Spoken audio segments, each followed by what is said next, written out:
Hello, this is my 3-week check-in after my surgery. A recap, my first week, I felt invincible. My first few days at least, I felt the pain gone. I was really excited.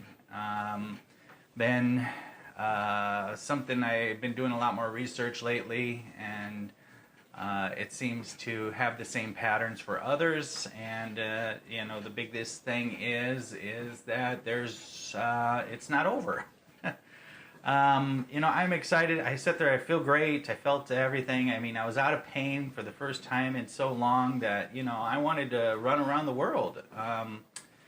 And then all of a sudden, I guess like a post-surgery, the medications, something wears off, your body starts to realize, hey, I just got cut into. And then you get, feel pain, sickness. That's probably about a week later. The next week is, you feel pretty good again after that, and of course I started to recover. I'm ready to take the world on again. And I realized in that second week that they tell you to walk. I actually went to my first session with my physical therapy. He gave me like 3 exercises. Stand up on your toes and down on your toes. Do some leg kind of stretching. He says to walk. The worst thing about this is they are not very clear on walking. They say you were supposed to walk up to a mile on your first visit, but in my case, I need them to tell me that you need to stop because I have a tendency, to walk too far. I mean, is it time for 10,000 steps a day or what? I'm very unclear on that. My doctor was unclear on that. I need to call him and find more about that. And so what I did is I started walking 15 minutes about once an hour.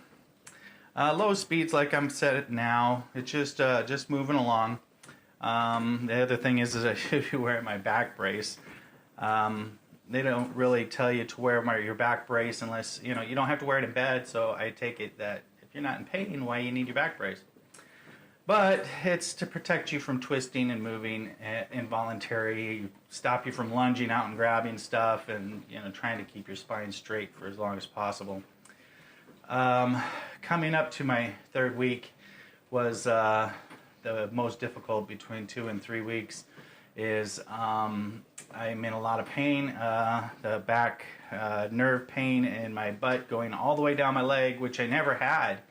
Before it was all located more in my back and my hip, a little bit in my lower leg, but now it's all the way down in my calf, even in my heel. It really freaks me out because, hey, I didn't have this pain before. But what I come to find out is after surgery, they work around that nerve. That nerve has been bumped raw from their herniation, and it's going to take quite a while for that to heal. They even said up to a year.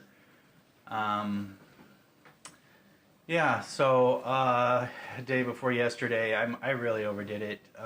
Did 12,000 steps in a day. So, but they really don't tell you can't really go and walk 15 miles or something. They just tell you need to walk.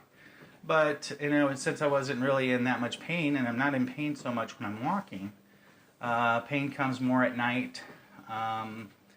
But then the next day after that, the pain was just all day. So I heard a guy on YouTube, he sat there and said that, I expected myself to be healed in 2 weeks, and I need to be patient.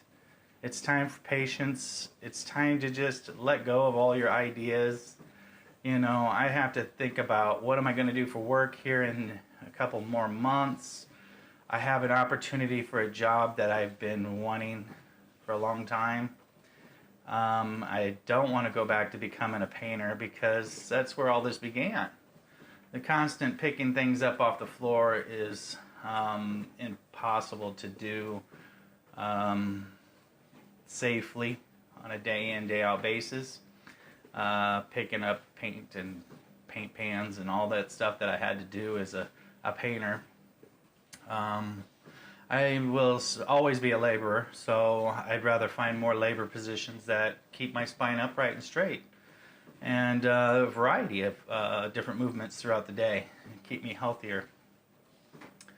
So yeah, back into the patients. You know, I mean, I'm trying to push myself to heal, and I'm learning that I shouldn't be doing that because, you know, you could re-herniate your disc, and that would be terrible.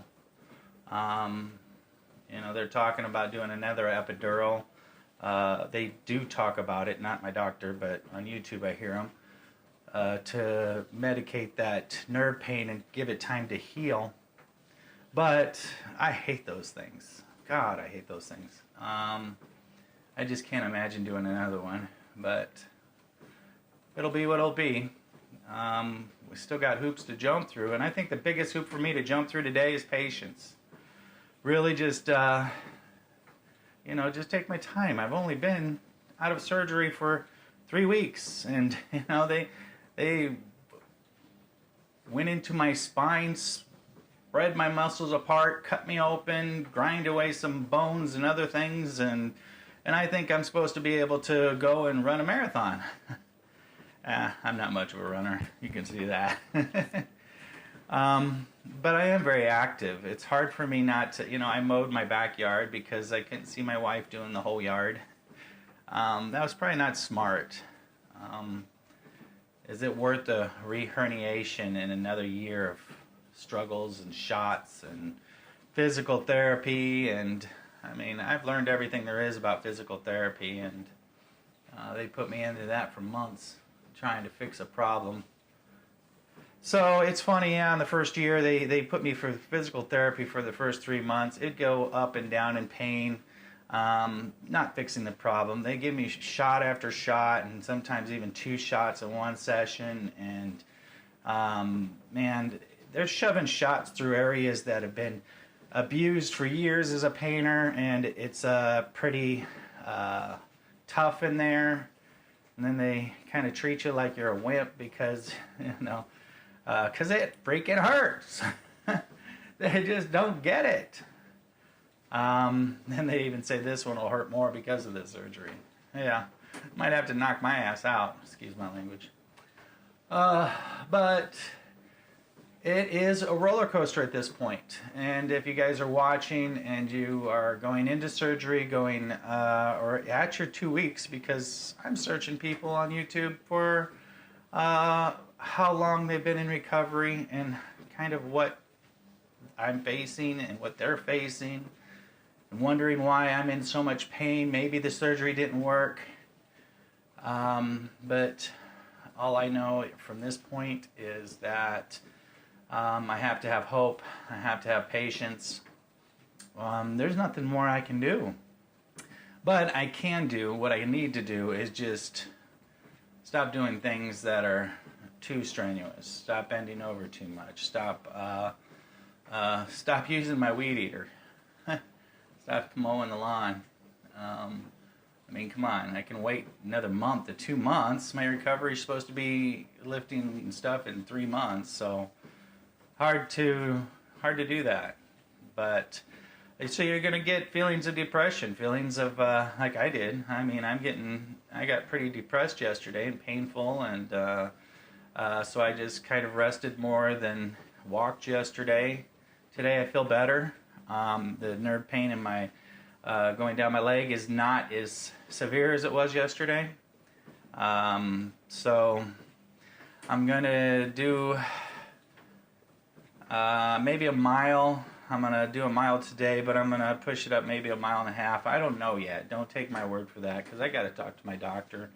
I didn't get to see him in 2 weeks. I see him almost 3 weeks to 3.5 weeks after my surgery. So I imagine he's heard all of these things over and over again, and I don't want to bother him, but I guess that's what I paid him, or Workman's Comp paid him. But yeah, he has some things I could use to be answered. And, well, just stick in there. Just hold out. It's painful. It's a roller coaster. It's emotional. You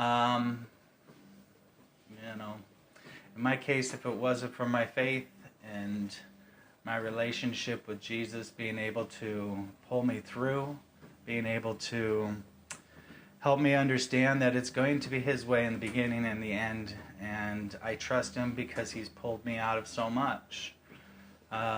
Years of drug abuse, years of just being a crazy kid, and having Him come alongside me and finally give me peace in my life. And even throughout this situation, I got this goal, that this job, and it's putting me in a place of where I'm not at peace, and it's because I have wants. And you know, we teach us not to want, and that His way is going to be best for us, and I have to trust in that because it has worked for me. It has constantly worked for me. Some people ask you, well, why do you believe in that? It's because if you came from where I come from, I shouldn't be alive. And because of what I've learned after surrendering my life, I'm alive, and not only alive, I'm at peace, and I'm happy almost 99.9% of the time. Christians get depressed. Christians have issues. Christians face real life issues. We have pain. We have struggles. There's no prosperity teaching. It's all about His will and not my own. And I trust in His will for my life because I had wrecked my own. You know, I went down a path that's just not very healthy and not very much sanity in. Physical or mental abuse on my wife, and I'm amazed she stuck with me through all that. Just amazed. You know, that's all God. That's all, you know. He had a better plan for me, and it took me to give over my life, give up the keys that I owned in my own life. They were all His anyways, and I thought they were mine. But once I was able to hand them over to Him, the surprising part is He handed them back, and He allowed me to be able to manage my own life. But it was His stuff. Yeah.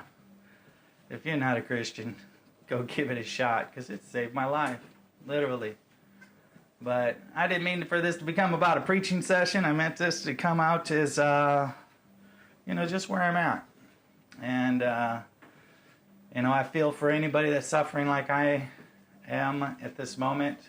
It always could be worse, and there's a lot more harsher surgeries than I've had to go through. I'm grateful for what I've had. But it is another emotional journey. It's another one of those moments in life where you feel you are completely out of control. There's nothing you can do about that except turn it over, trust in Him. It works for me. Well, guys, I feel for you. I'm praying for you. Let me know in the comments down below, and if this video has helped you, why don't you click that like button, and God bless.